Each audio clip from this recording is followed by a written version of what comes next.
everyone, and thank you for staying with us for our third and final keynote of VWBPE. Our keynote speaker is someone who has dedicated his career to understanding not just how we learn in virtual spaces, but what it means to be in them. Mark Childs is a senior learning designer at the University of Durham in the UK, who has been researching and teaching remote education since 1997. His PhD explored the role of presence and embodiment in learning in Second Life, and he has since authored and co-edited 4 books on virtual worlds, including Understanding Learning in Virtual Worlds, Making Sense of Space, and Reinventing Ourselves, Contemporary Concepts of Identity in Virtual Worlds. He was also project manager at the Trion 3 project at the King's College in London, which brought ancient theaters to life for performance and teaching. Of course, many of you know him better as Gann McGann, resed in 2005 with a surname chosen from the first 8 Doctors of Doctor Who, a detail that tells you everything you need to know about him. He has been a fixture in this community and for years, and he apologizes in advance for the light reflecting off his head spikes. Please welcome Mark Childs. Great, thank you for the introduction. So, welcome everybody. And I've just looked at the title of on my title slide there, and I've realised that I've missed off the question at the end, which is a bad start. But this is really where I'm coming from with this, is that this is a new exploration for me. So rather than talking about some of the older stuff I've done, I thought I would look at what I'm looking at now and try and get your feedback. And so we'll be having a few chats as we're going through to look at what you think about these ideas, whether or not you think this is a useful direction for me to take, and so that we can maybe help each other along whatever this journey is together. So I don't want to present myself necessarily as at all an expert on this. It's just me sharing with you where I'm at the moment. Now, Marie did a brilliant introduction, so I won't really go much into what I've said here. So yes, my name's Mark. I'm at Durham University. So and all those other things. And so again, McGann, yes, so I've been working, and I'm 62, my avatar is 20, so I've spent a third of my life, second life, into some form or another. Now, why I was invited here, it was actually when the conference committee got in touch, it was one of these in particular books, the Understanding Learning in Virtual Worlds book, and there are a few others. And my co-editor at the time was somebody called Anna Peachy, and she's not working in virtual worlds anymore. But if you do want to know what happened to her, we're now married. So after editing all these books together, we ended up with together. So let me just call up so I can see what I'm doing with these slides, because I can't see my HUD and I don't want to keep turning around to look at my slides. So I didn't anticipate that it would be quite so difficult to see these. Let me have a look and see where I am. Right, sorry about the pause. If anybody would, so I think if you can't hear me, it looks like what I'm talking about is being converted into text for everyone, so that is hopefully helpful for everyone. So let me just call up my slides here so I can have a better idea of what I'm doing.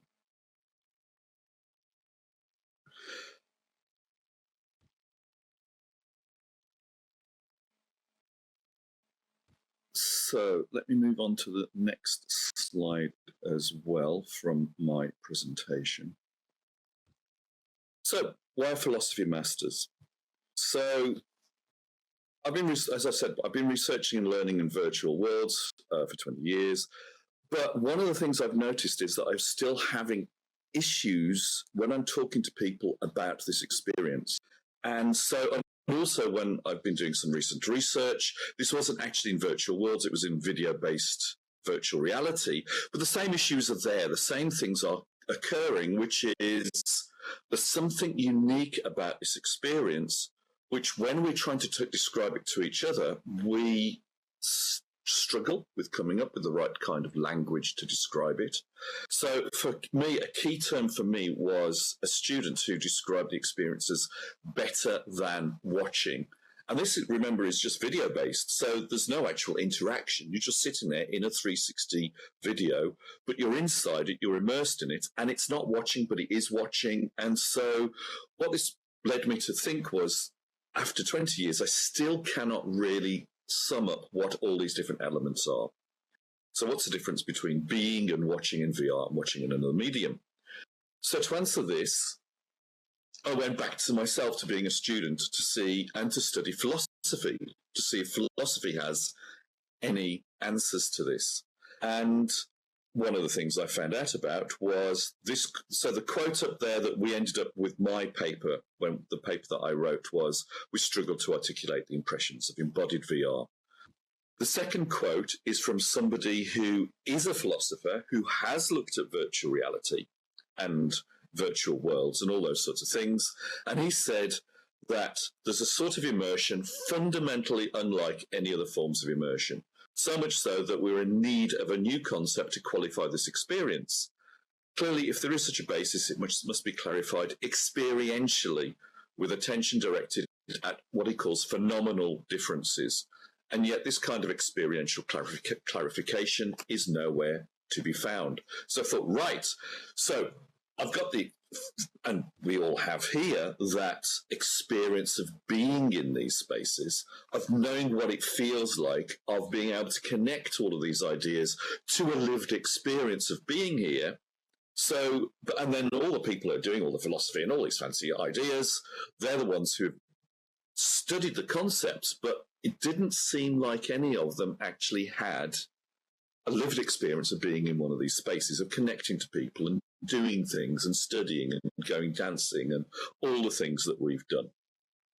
So I thought, there's a good example to start looking at this sort of overlap. And again, I'm going to put my contact details at the end, but you can always tag me in Second Life. And it would be really interesting to carry on this conversation after I've finished this morning, so that we can talk about these ideas more and I can bounce these things around.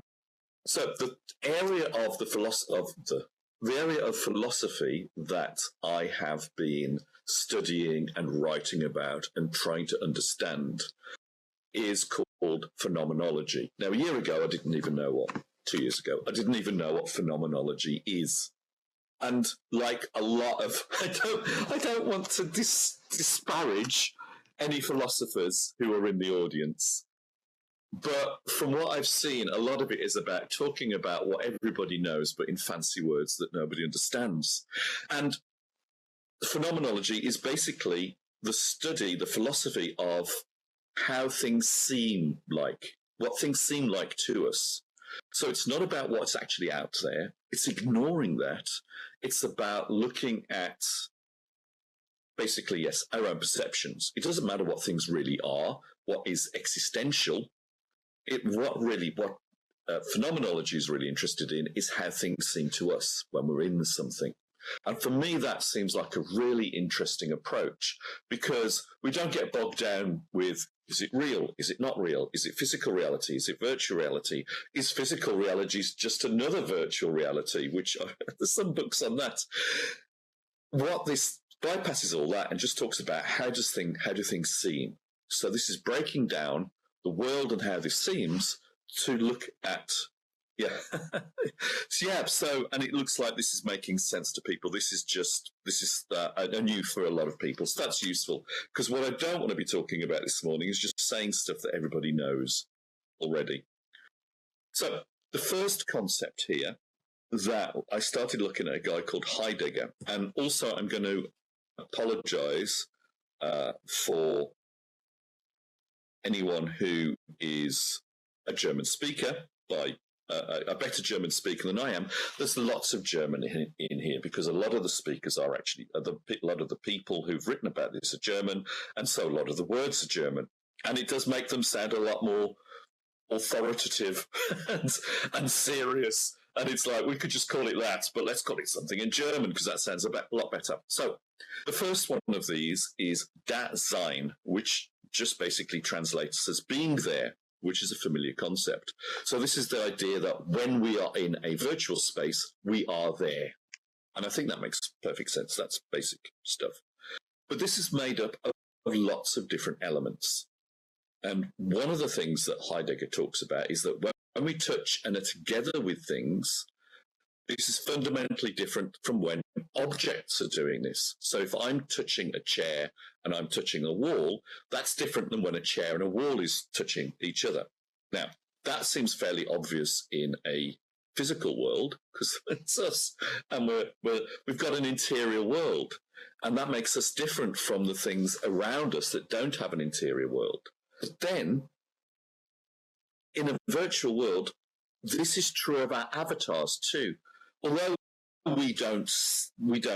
although we see everybody else's avatars, we're aware that those avatars have their own interior world. And this makes them fundamentally different as objects within this world than just the raft or the mountains or whatever. So this is where he breaks down this concept of Mitdasein. And Mitdasein is the idea that we're there with other things that have an interior world. So we've got those two concepts. We're being there, but also being there with other people who are also being there. And then finally, the third of the first three concepts that I was going to introduce is what he calls pragmata, or also Zug. And I've called this, there is no Dasein, there is only Zug, which is basically, it's almost a Ghostbusters reference. And so he makes a distinction between objects that are just objects and objects that we use in a daily life. So they are Zug because we have interacted with them. We've made use of them frequently. And so their operation is part of our inner world of experience. So we extend ourselves within this space through the objects that are all around us. And he talks about things that are to hand, and he talks about handiness. And this is where the German sounds better, because handiness sounds like a very basic concept.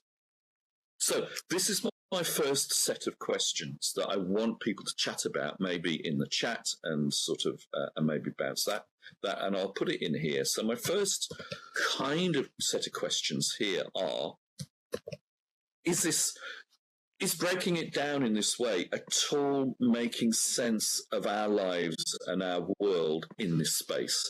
Does this help at all? And do you think this process will be something that people will find useful in order to make sense and communicate what it feels like to be here, perhaps to people who aren't here?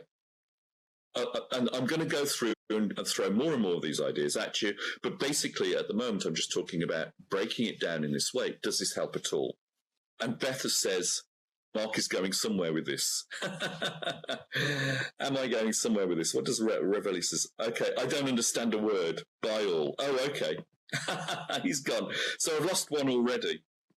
Would anybody else want to come back and sort of say, is this any help to anyone?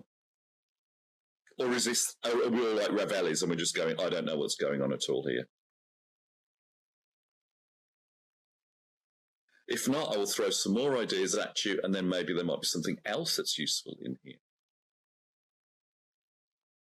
Okay.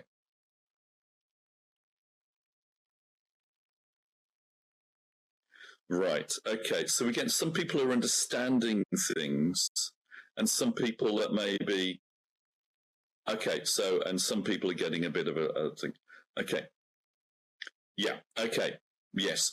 And then the chair is, if we're used to having chairs around us, and if we're used to having chairs in this space, then that chair isn't just an object. It's something that makes sense to us while we're moving around in this space. Surely. We remember that chair before. We're comfortable with going along and sitting in chairs. And so therefore this all connects to us in some way. Yeah. Okay. Now we get some people who know a little bit more about this than I do. Okay. Yeah. Okay. Well, if I think somebody mentioned a chair, that's why I'm talking about chairs. But yeah, if we're used to having, yeah. True. And then also that becomes part of our mind. That becomes part of our interior world. So we're all connecting to these people. Yes. And also we know that it's polite to not try and sit on a chair somebody else is already sitting in.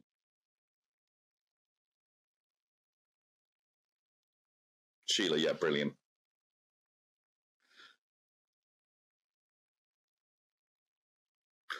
And I think what Gentle Heron has said there is also really key. And I'm sure Ravelli would have had some useful things to coming out of this conversation if it just stuck around a little bit more. Was, yeah, and I think there's an intention behind this that I think the philosophers are missing, which is that our desire to be immersed and our desire to connect drives this in a way that physical world doesn't. It's, yeah, but is it just a bunch of electronic matter? Or is it something that because we sit on it and because we connect with it and because we sat on it before and we know that this is part of the ritual of sitting with other, it becomes more than just something that's electronic matter. But yeah, it's not just electronic. It means something real and physical to us. Yeah, gravity is handy. And handy in the word that the phenomenologists are using as well, I don't think. Yeah, but it's useful because it makes us feel more connected with the space, I think. Okay, right. Okay, we got. So what I'm getting back from people is maybe I need to talk about this more. Maybe I need to be more articulate. But there is something here about breaking down our experiences so that it becomes useful for us. Okay, I'm going to chuck some more ideas at you, and let's see whether or not everybody else is going to get on with it and see how we go and see if I lose any more. Okay, here we go. So my next bunch of ideas are three things that I've read about and tried to make sense of. And these are the ideas of attunement, thrownness, and what Heidegger calls falling prey. And the German for these, I'm going to have a go at the German. Hang on. Befindlichkeit, Geworfenheit. No, let's have a look at that. Geworfenheit and Verfallen. Okay, here we go. So, another thing that came out of all of this sort of reading about phenomenology and everything is the idea of attunement. And so, because we are in the world every day, and we're not in this world necessarily, we might be in this world every day, but we're in the physical world every day, and that's where all these ideas start off. The idea of this is the idea of attunement. So it's familiarity, but it's not just familiarity with the technology, it's familiarity with the spaces. It's familiarity, perhaps this is your third day here, perhaps, and now you're familiar with this big stage. You're more familiar with moving around, you're more familiar with the rafts, you're more familiar with finding a place on the rafts, you're more familiar with pushing each other off if you're sitting next to Beth. And so this idea of familiarity makes us feel more like we are there. It feels more like we're in the space. And so I mean, this is true of all technologies like video conferencing. I think that only became comfortable in the way that it's comfortable for us now when we did it lots. And when we kept it in a box and we only got it out on special occasions, then it didn't feel comfortable. It didn't feel like we were tuned to it. We didn't feel like we were part of it. So I've got a VR headset and I keep it next to my chair now. I didn't always. I used to keep it in its little box. I used to get it out. And so for me, the key criterion for is a technology familiar is does it have cat hair on it? And the point where it accrues cat hair, that's the point at which we could become attuned to it. It becomes every day. So attunement, I think, is also very difficult for people who are just starting off in a space like this because they're not attuned and it takes time for them to get attuned. And so that familiarity hasn't actually occurred yet. But you feel more like you are here because it's a space that feels something to us. It feels regular. It feels normal. It feels like, hello, we're just popping in for a while and meet all of our people. So that's the first of the three. The next is the idea of what he calls thrownness. So thrownness is not the idea that you feel thrown. When we become part of the world, we turn at a place where we know there's a world already going on, that we're into it, we're thrown into it, and we have to find our feet within it. And it doesn't quite make sense to us, and we have to get used to it. And so this idea of feeling thrown, feeling it's unnatural to us, even if we're used to the virtual worlds, when we go somewhere new, when we're with a group of people, I mean, it makes me feel better here that there are people here that I know. I know VWBPE, I know Beth, I know a few others. I've been to clubs with them and all those sorts of things for over several years, decades now. And so that I feel less thrown. But I think if I went into a new sim, a role-play sim particularly, it would all feel alien. I would feel uncomfortable, and I wouldn't feel so connected with that space. So that's the second. That's the second of these two ideas, and particularly teleporting somewhere. I think you suddenly appear, and you're not resed quite properly, and so therefore everything feels kind of awkward. And the third one of these three ideas is falling prey. Now, he talks about it being a bad thing in as much as you feel not ensnared by it. You feel caught up with the everydayness, and so therefore you feel less like you are part of that. You feel less of yourself. You're not aware of as much of yourself because you've fallen prey to all the things that are going on around you. And this feels like flow. And for me, this is a good thing. It feels like you're not so aware that you're an avatar moving around on the screen, but that you have become caught up with the world around you. So again, those three ideas, are these three ideas of any help to anyone? Does anybody want to talk about these a little bit more as well? Yeah, Electra has just exactly said what I was going to say there, yeah. Gentle Heron's point is exactly, I mean, we could all be philosophers, really. It's not that big a deal. I mean, even Ravelli, if they'd hung around long enough, would have probably got enough of this for it to make sense and chip in. Because that's what Gentle Heron said about newborns. That's exactly what Heidegger was saying when in his book that I've just played through 400 words of. We know all of this sort of stuff already. But yes, okay, and these feel more... I think what Hypatia you were saying earlier was... This makes more sense when we start getting into the details.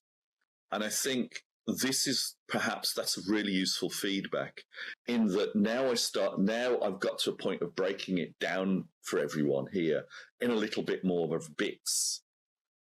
The usefulness of it and the sense of it makes more sense because we can see very more specific examples of it. Is that a fair comment of what you're saying? There, that this is why these feel more accessible as ideas, because they're more actual concrete. It's peeking behind the curtain of yes. Yeah, Brella, this is exactly why I wanted to do this. I think we all take this for granted quite a lot, that this is an experience we all have regularly. And so this is why when we're talking, but particularly when I'm talking to students and trying to get data from them for some research, why being able to talk about these different, they just go, well, it was all right, I got it, it was a bit weird, I didn't really understand it. Whereas actually breaking down these different things, as Hypatia was just saying, yes. Oh, well, yeah, I mean, English helps. I think that the fancy German is tricky because it makes it seem like a bit more like it's a proper concept. But I think the actual words, the translations help a lot. And picking the right translation as well. I've gone through lots of different variations of these words, and some work and some don't, and all these sorts of things. Okay, that's interesting, Law. Why does it not feel so much fun more recently?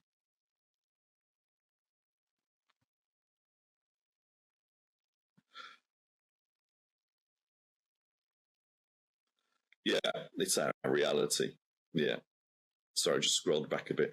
Oh, thanks, Valabrarian. That's validation from Valabrarian. Validation-abrarian. I mean, yes, I think that's what I'm trying to do, and I just that it's connecting with people is really kind of appreciated. Yeah. Oh, that's interesting.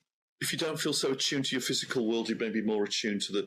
I think to some extent that's true. One of the things that I might have time for. I didn't add it to the script. I didn't plan to talk about it. But if we get through to it, we might get onto it. It was about the idea that you have to leave the physical world. You've only got so much attention all at once, and you have to leave the physical world and enter the virtual world for that entry, that arrival in the virtual, to be possible. And one of the advantages with virtual reality headsets isn't just that they're 3D and they give you a sense of 360ness and all that. It's actually that they block out the physical world so that you can't see it. And so therefore you are perhaps a bit more attuned to the virtual world. The other thing as well is what we found was that if sound bleeds through, that also brings you out of the virtual as well. Yeah, Sheila, yeah, that's the problem. I immediately forgot what those German words mean as soon as I said them, but Verfallen and Verforen, I don't know. So yeah, and I think this is, yeah, I think, and also, you know, when I was doing the first round of research in Second Life, and also when we were doing this, some things that occasionally cropped up was, a lot of the people that were drawn to this space were people who were quite isolated in the physical world.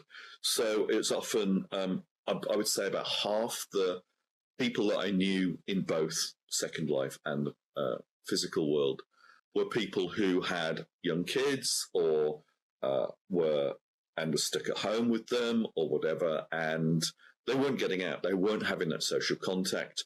And this was Second Life. Yeah, okay. Okay, cool. Okay, I will do that. And so I think this is. It wasn't so much an escape. It was more that there wasn't so much holding them in the physical world, and so therefore the virtual world. It was more imaginative. It's more creative. We have more agency here, I think, in a lot of ways. And so for all those reasons, it does for. It's easier to leave the physical world behind and come here. And I think that's, it's not possible to feel fully immersed on a phone. And I think a bigger screen is more immersive. But there are, and also I think it's important to draw, going off in so many directions. This is why this is so fascinating. It's important, I think, to draw a distinction between immersiveness, which I have always stuck as being part of what the technology provides. So immersiveness in sense of it's interactive, it's responsive, it fills a bigger proportion of our vision. It might have sound. It might even have tactile stuff.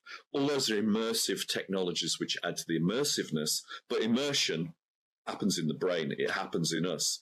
It's our desire to be here, as well as maybe the narrative that we get caught up with. It's the friends that we make here. All those sorts of things are all adding to the immersion, but they're not about more immersiveness. They're not about the technology at all. Oh, okay, Dex. Perfect. I'm going to maybe get onto that. I probably won't because everyone's saying so much interesting stuff. But yes. And also, this is the thing about what Marcus has said there about suspension of disbelief is really fascinating as well, because one of my favorite books is by a guy called Michael Saylor, and it's called As If. And it's talking about text as virtual worlds, particularly the virtual worlds that are co-created by lots of people. So he draws on the example of Sherlock Holmes, obviously Arthur Conan Doyle, but then lots of other people come in. There's all this fan fiction going right back to the 1890s with Sherlock Holmes. There are people role-playing Sherlock Holmes for 130 years, 140 years. So all of those things almost are a form of virtual world, even though it's text-based, because suspension of disbelief, we get caught up in the narrative, in the diegesis. And so really, this isn't an entirely novel experience. There are lots of things about it that are new, but there are lots of things about it that actually go back to other media. And also, of course, virtual reality was, I need to type this into because again, I'm not going to pronounce this properly. Oh, hang on. But Antoine Artaud, Antoine Artaud. There we go. theatre writer, director. He's the guy who coined the word virtual reality, and he talked about theatre being a virtual reality. And so our experience of these parallel worlds which sit alongside our physical world, but then allow us to be something different, to create, to think differently, they've existed for a long time.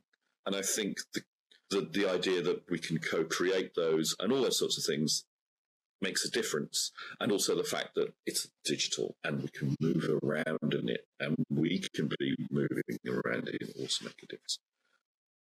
That's interesting. And of course, what Gentle said about blind community members goes back also to the Muds and the Moos, which are, the first wave of metaverse stuff was in the 90s, a lot of it was Muds and Moos based. And I came on board during the second wave, which is the 2000s.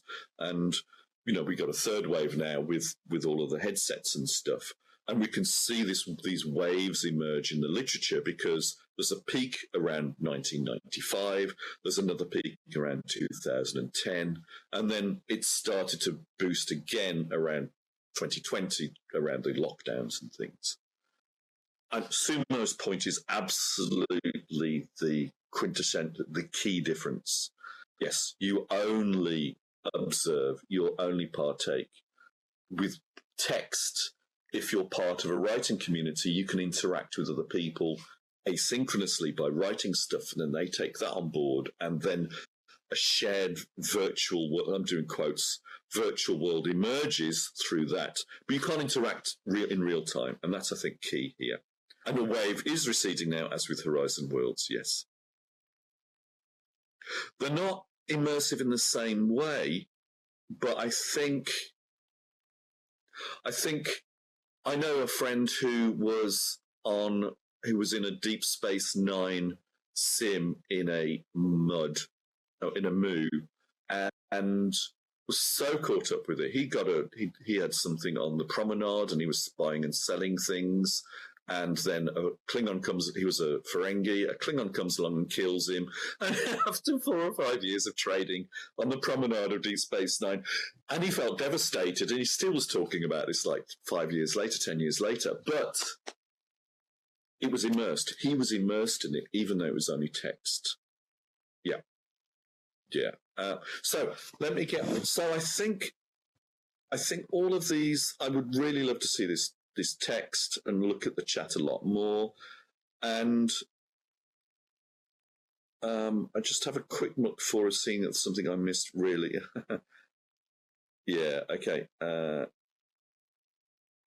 Creativity. But okay, so I think a lot of stuff's come out of that, and I realise I've only got 15 minutes left, so I'm going to move on to the next one. Sorry, there's a bit more German here, but hopefully it's a bit easier. This is the other thing. These are another things that I think are more specific key ideas now, but these are more about the bodies that we have. And of course, Heidegger, I'm still on Heidegger.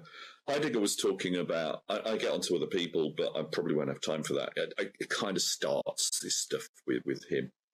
And he talks about the objective versus the lived experience of the body.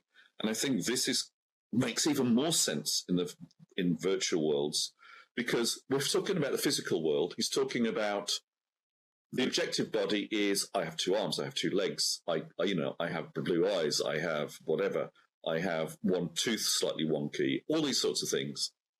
Now, all those things are about the objective body, but he talks about the again, it's German, it's Körper versus Lieb, but it's the idea that we have a lived body. So we live in these things and we're not aware of it. We are living in it and we are being part of it.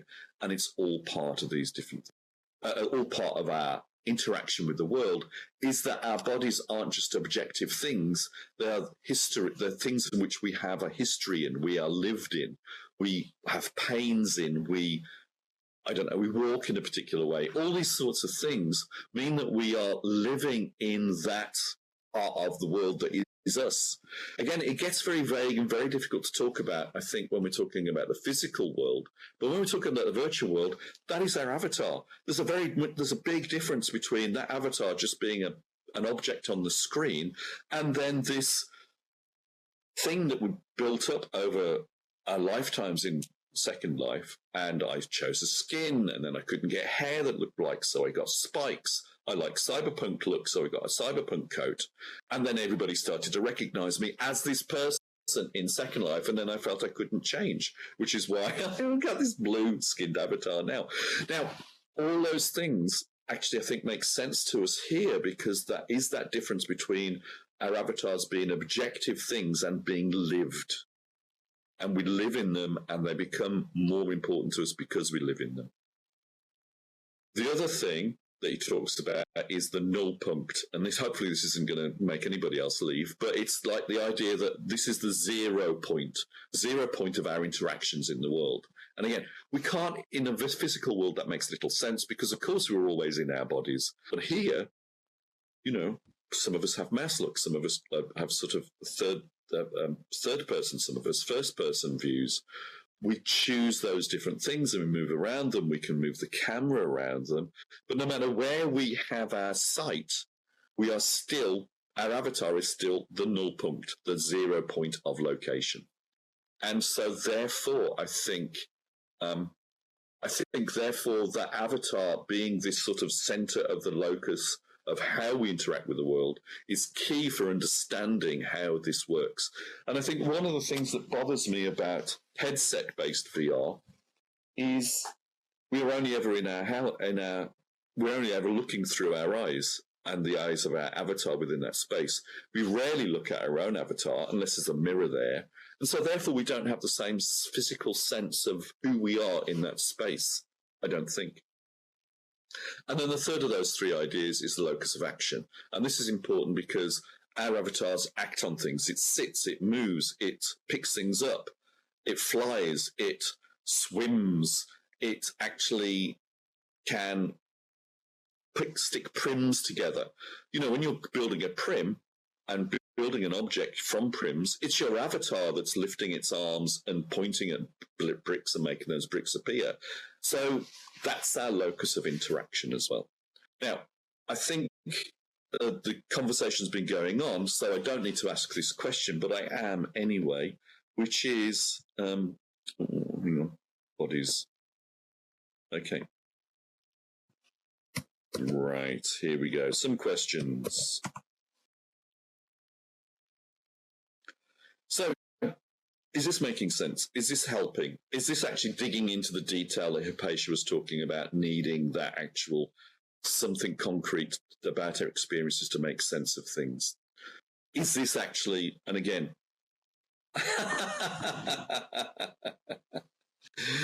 yeah, I can run around and not be able to, and still be able to walk through it. I did a run this morning, and so I am struggling a little bit because luckily I don't have to do my teaching in the physical world, because I don't think I could stand on a stage at the moment because everything aches. And yet here I can sit in my seat, and then my avatar's doing all the walking and the. Okay, I don't know how to pronounce that first name because of that writing. Xaran, it looks like.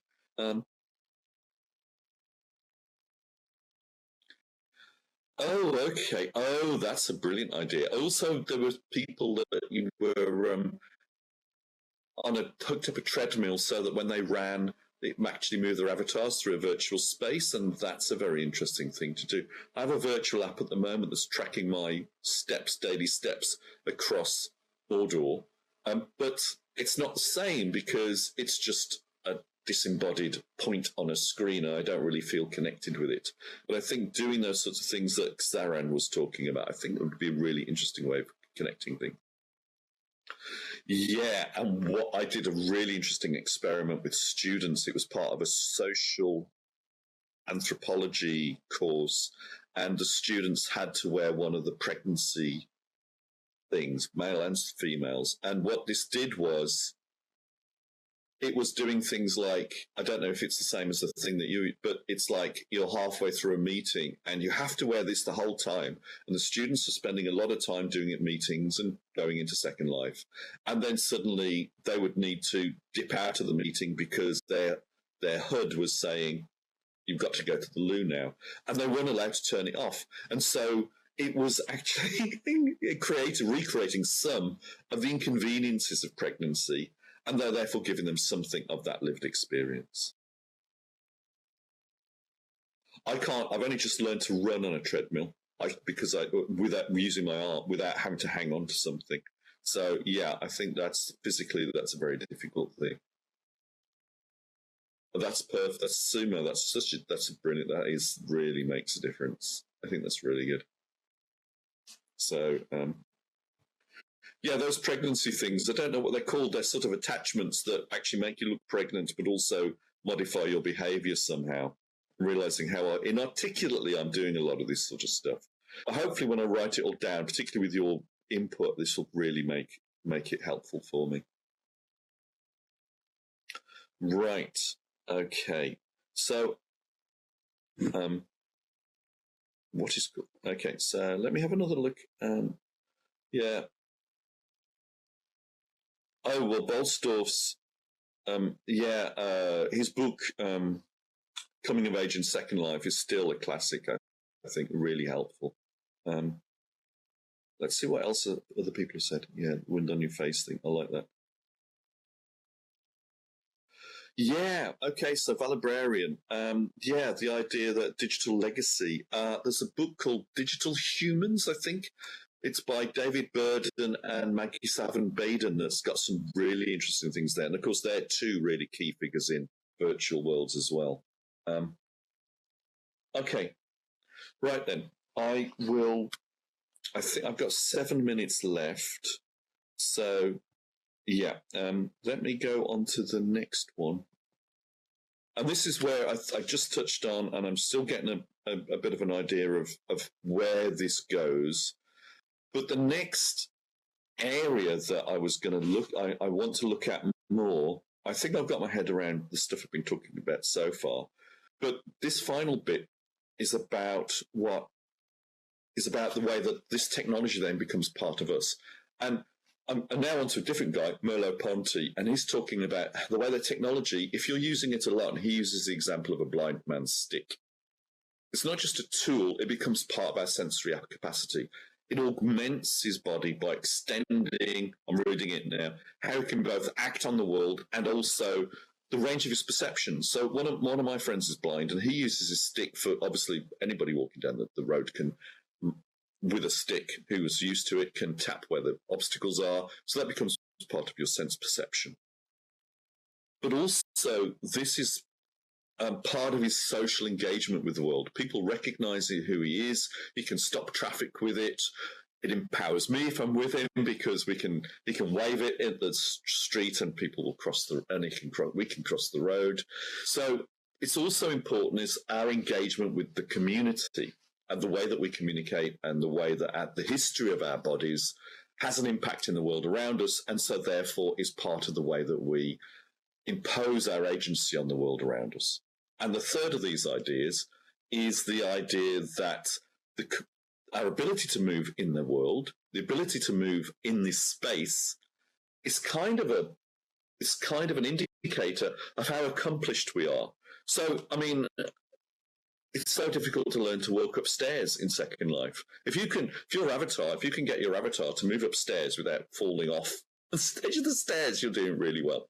So there's those three things as well. The idea that when we are accomplished with this technology, it becomes of an extension of our will. We can actually make things happen because we are used to these bodies doing things, quickly sitting down, quickly orientating ourselves, quickly working out where the stage is so we don't get lost in the process of trying to find or getting onto the stage. All these sorts of things is part of both basically it becomes part of our bodies, part of the extension of our bodies, but also part of the way that we can demonstrate our technical ability within this space, and also is part of the way that we communicate with the community. So we will dress in a certain way to suggest that we are someone. Getting the right skin, getting the right hair is quite a rite of passage, I think, for you when you just start. So I think all those sorts of things are those things as well that sort of have connected. Do you feel part of the technology by using this on an everyday experience? Oh, there's a Black Mirror episode. I'll have to go and look at that. Yeah. Okay, so just my final set of questions there. And just to clarify that, because I don't think I was as clear with that. And then also, since we're running out of time, any more feedback or any specific questions that you've got so that I can hopefully kind of close the circle on this particular chat.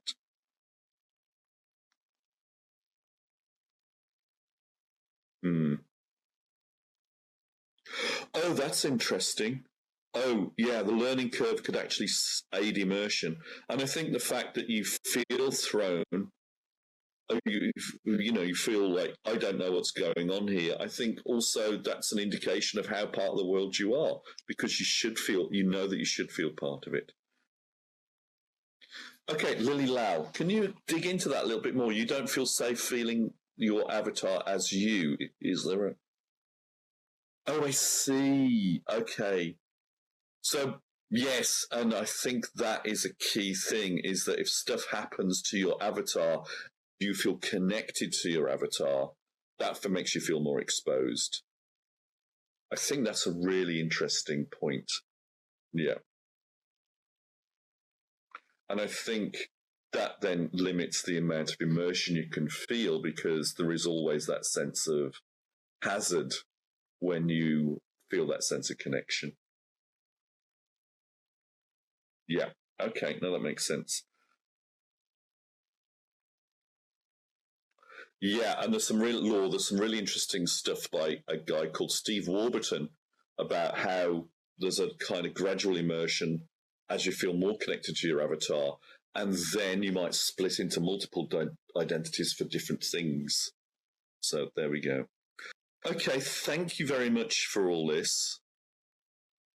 I'm glad. Yes, that's right, Steve Warburton. That's spelt right.